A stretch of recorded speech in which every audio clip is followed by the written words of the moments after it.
As most of you are aware, the 7.5 update recently brought the addition of Tier 10 medium tanks and tank destroyers.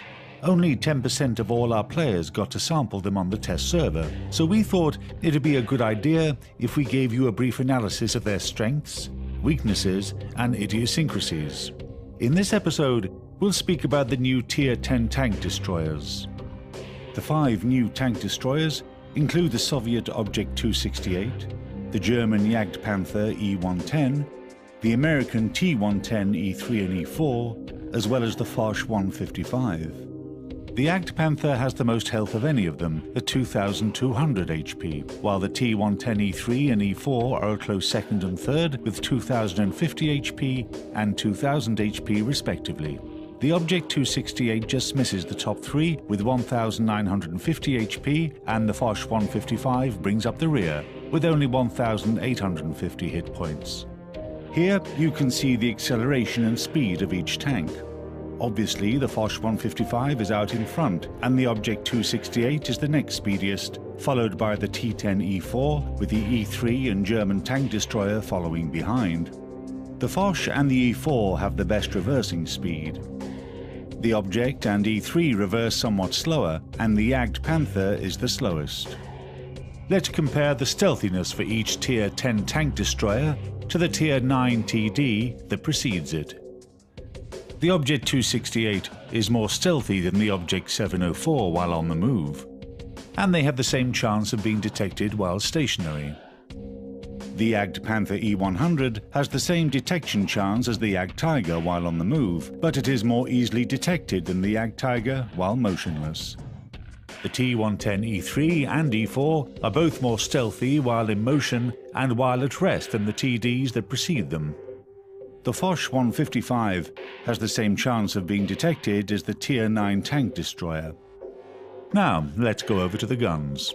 The Object 268 has the best rate of fire. It takes 17 seconds to reload the gun.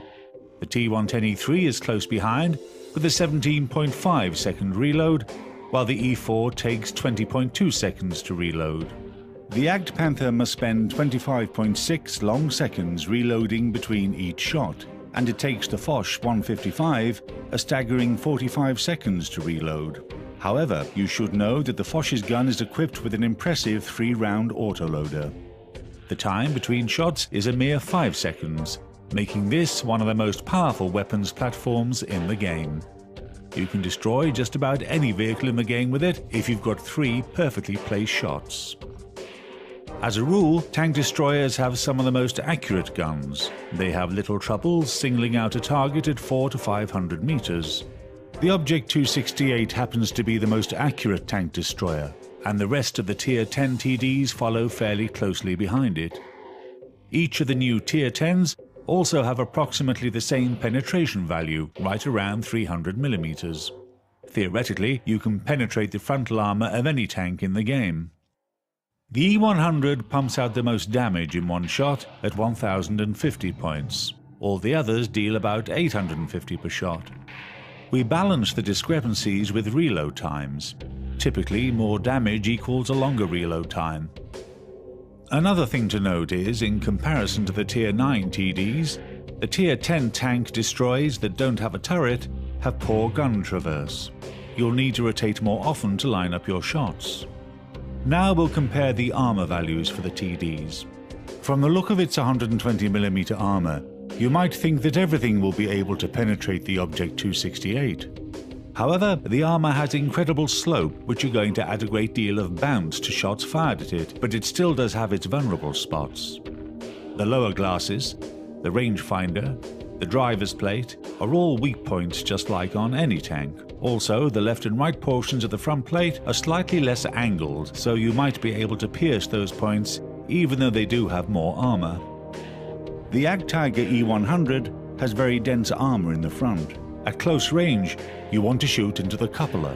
At medium and long ranges, you want to hit it in the lower glasses.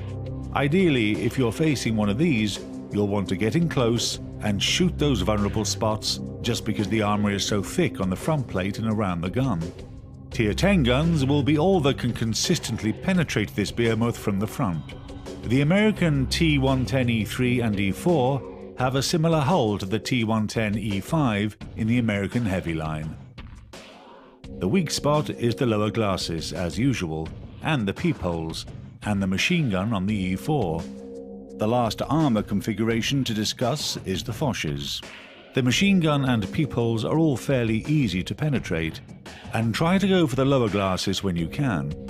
Another weak spot exists right below the gun, but that means you'll be braving the wrath of Foch. If you're taking pot shots at a great distance, then there is a good chance you'll ricochet due to the nice slope of the armour.